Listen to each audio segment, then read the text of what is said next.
goats. You can get goats, like, and they love poison ivy. They love it. And it's actually like cheaper than, it's not cheaper, that's a lie, but they'll go out and like eat all the poison ivy, and they've been doing it at like churches and schools, so they don't have to put like pesticides out there. It's easier than getting it, like suave. Bring a goat. Get a goat.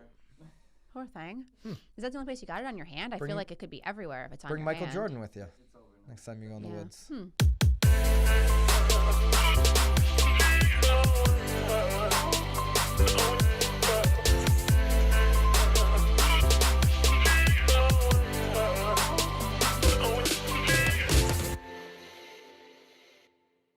This is Byron Lazine and Nicole White, and you are tuned in to episode 70 of The Real Word.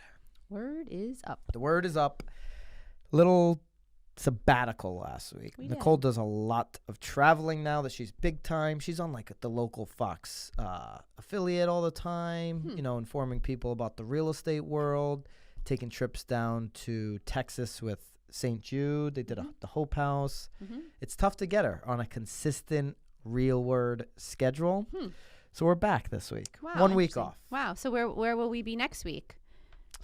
We won't be here next week. Good call. Yep, I know, because you're traveling. We're gonna do a.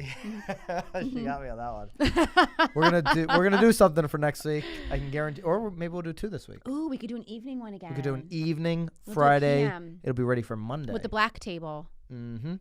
I like Yeah. the black table. We're doing that. Okay. 2 this week. 1 at the end of the week. All right. Anyway. We've got 3 topics, which we call our rackets. If episode 70 is your first show, the 3 rackets mean, do we think the topic happening, trending in real estate today is a racket or not? So we've got 3 of them for you. We're going to share those articles. Actually, there's 2 articles and 1 of our listeners or whatever. Whatever. Listeners, you whatever. are. It was Whatever you are. listening or watching. I don't know if he listens or watches, but he was on Facebook, made a comment. That's racket So we number 2. probably watched. Probably watched, yeah. You're right. Although I will take some YouTube videos and just listen. Oh, of course. You know, if they're not on a podcast, I'll be in the gym and I'll be listening right. to a YouTube video. The problem with So that, you're listening to a watch. You're listening to a video. I'm listening to the video. Yeah, most people just listen. The problem with that is when you're in the gym, YouTube, when it's in your pocket, will now your leg will hit the screen. It'll jump to another video, and you're like, what the hell? Whereas a podcast, you can just play it. There's no interruption. Your phone screen can be off. The only other thing that I don't like, too, about YouTube is that if it's not if you want to clear it to, like, check if someone text messages you, it pauses it and it goes away. So you can't do both at the same time. That's the big advantage to listening to a podcast over. You can just listen. YouTube And it's sort of channel. like a Pandora. Like you could just like listen to the Right. music and do other stuff. I'm a multitasker. Yeah, you're a good multitasker. I'm too. fabulous. I can nail that shit. I'm the worst all the time. Yes, you are. All right, racket number 1. Boomerang buyers are back. So Nicole, why don't you Oh gosh, I'm on the spot. let everybody know what a boomerang buyer is, or do you want me to tell? Yeah, go ahead. You tell. All right.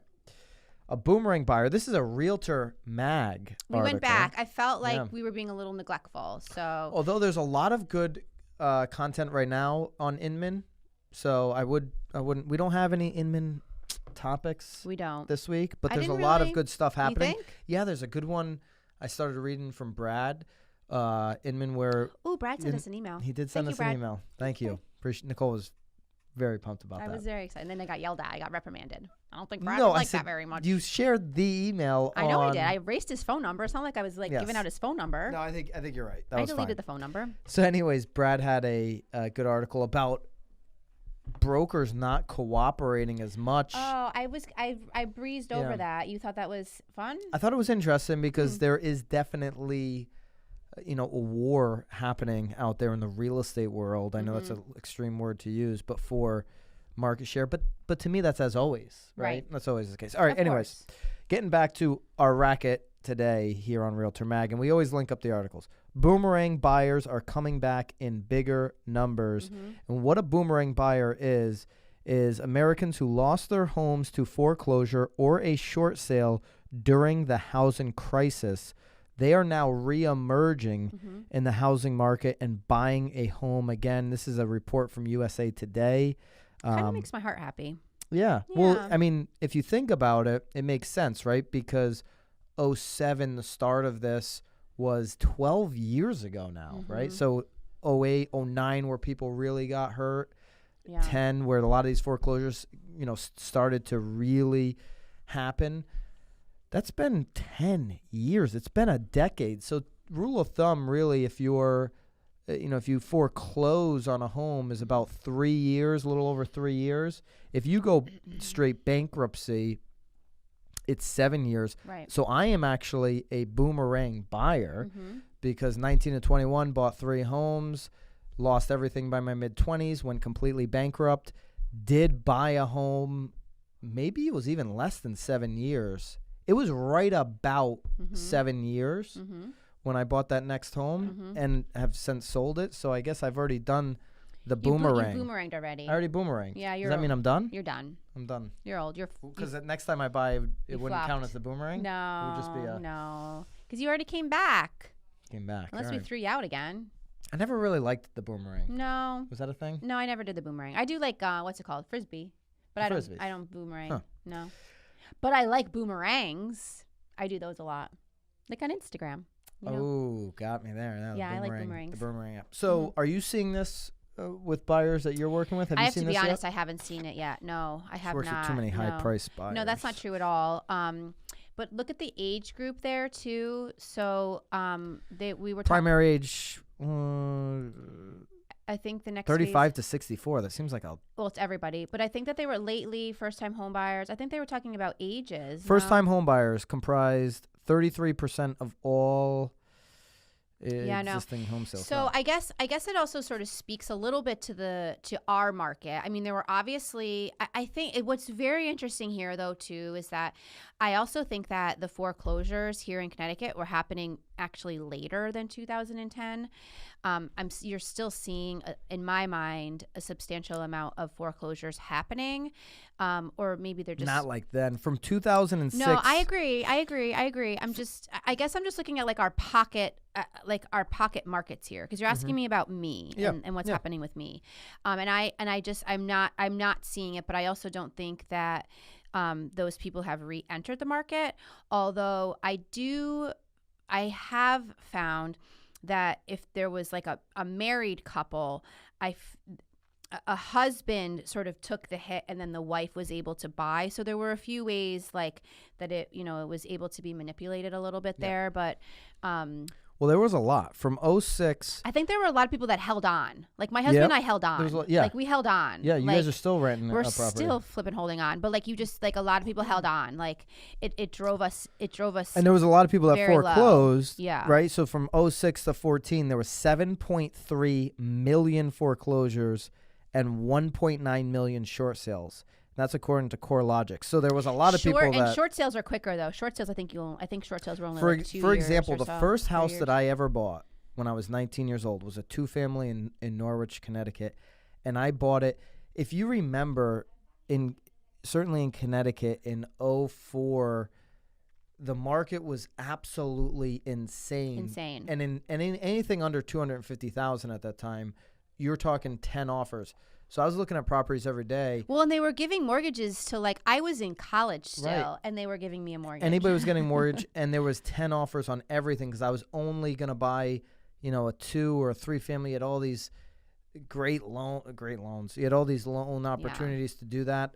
And anyways, it made a ton of sense for me in my situation to absolutely walk away from those 3 homes. For example, that Norwich house that I bought for $200,000 is worth less still today than $100,000. Everything on Boswell Ave, Hickory, all those streets, you're talking. We just looked one up. I was like, guy, you're at like $55,000-$60,000. Yeah. 70, 80. If you're getting some consistent rental income. 90, 100,000. I think that's the biggest problem is is trying to get over out 10 from years underneath. later. I know. I trust me. I'm still trying to get out from underneath mine, and I still can't. But your value has come back at least a little bit. It's not like it was that number. No, but you're not talking about over 100%. No. That's true. I mean, I'm still probably down like $75,000. But what's super interesting though is that in other towns though, like. It is back. there are some pockets that are back. It is back, you know. So, but I guess the biggest problem there, though, too, is it's not even necessarily what the home is worth. It's the loan that we're in. I mean, I can't even get out from the loan that I wrote like 10 years ago because my equity is not there. So I'm on like a variable rate. We were paying interest only for so long. I mean, there's just no end in sight. So the majority of homeowners that lost or Americans who lost their home to foreclosure say they want to buy again. So I love it. I don't think this whole... They haven't given up on the home ownership. No, this whole thing... Look, you're talking about buying this year, too. I know. It's like there's something in the air. I love it. Yeah, spring is in the air. It's so Everybody good. wants to buy real estate. I don't think this is a racket. We're seeing it. It's happening. I've done it. But you obviously don't think it's a racket that people should have the opportunity to buy again. Oh, absolutely not. Yeah. No, come on now. I mean, the person I was 10 years ago or you were 10 years ago or even flipping 3 years ago, I mean. Well, I think the banks need to be more cautious. They need to put the maybe the at banks times were the problem to begin with, of course. though. I mean, of course, but come on. Still, they've got to rewrite all their loans. We should be able to buy new homes. But it takes two people to dance there, and so everyone's just got to be a little more responsible, I guess I'll say. All right. Racket number 2. And this is from a friend, I'll say, a listener or a watcher or just a fan of the show. You have a friend now. Jarek Longest. Sorry if I'm pronouncing anything wrong, Jarek. He usually does. Commented on a Facebook post of one of our past shows. Let's hear if Realtor.com consuming OpCity, which we've talked about that acquisition, and charging 30 to 35% for qualified leads on your own listing is a racket. So he'd like to know if you have a listing and it's on Realtor.com and they're going to now through OpCity, hey, we've got a buyer lead for you on your listing, 123 Main Street, Nicole, and we're going to take a 35% referral fee if you do business with this buyer lead. Is that a racket? Well, okay, so I guess we just need to really quick step back because you're saying a qualified lead. So what makes the lead qualified? Are they pre-qualifying them? OpCity is doing a pretty good job right now, and we've got some OpCity deals in the pipeline and some deals we've done this year. Right. They're doing a pretty good job of getting the people on the phone, making sure they're legit, asking a series of questions, and they are a higher percentage lead of setting the appointment, and they're qualified a lot of the times. So do I think it's what are you asking me again? Do you think it's a racket that they're charging you 35%? Not at all. Not at all. This is Jarek, I don't want to beat you up here. No, I mean, even through our own company, sometimes we have to pay a referral fee on our own listings if they are pre-qualifying them. I mean, gosh, if you're horrible at like what's that word? If you're horrible at lead gen? No, not generation, but flipping them over. Converting? Thank you, Conversion. What a beautiful. These are sales terms. Come on, it was like a week in the sunshine. I'm back. Jarek, I would give 30% if I knew that my leads were of value. Ready to go. For sure.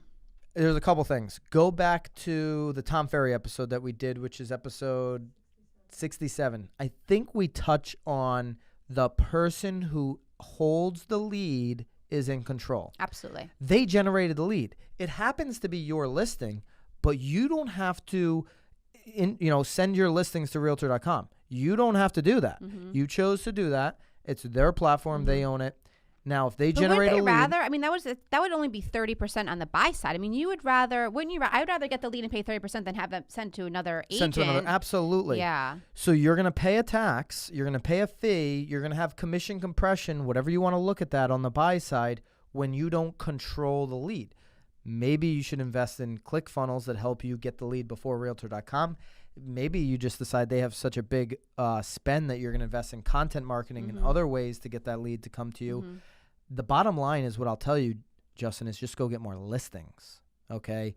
Get listings, control the inventory, control where the buyers have to go, and sometimes they are going to go through Realtor.com or sometimes they're going to go through Zillow. By the way, Jared, Zillow's going to do the same thing. By the way, I think everybody's going to do the same thing, actually. I think all of the buyer leads are going to come to you, unless you create them directly, are going to come attached with a, not 30 to 35, a 40% referral fee, which I think will go up to 50 someday.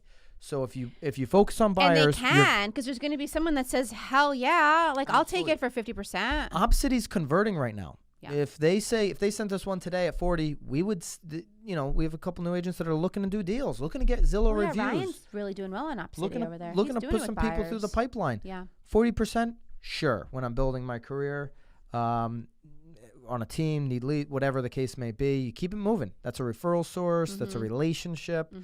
I don't think this is a racket. I think it was a great question, Jarek. Appreciate you watching the show. Hope you've subscribed too, by the way. And any other questions people want to send in, always send them into the comments. But yeah, it's not a racket, Jarek. All right, racket number 3.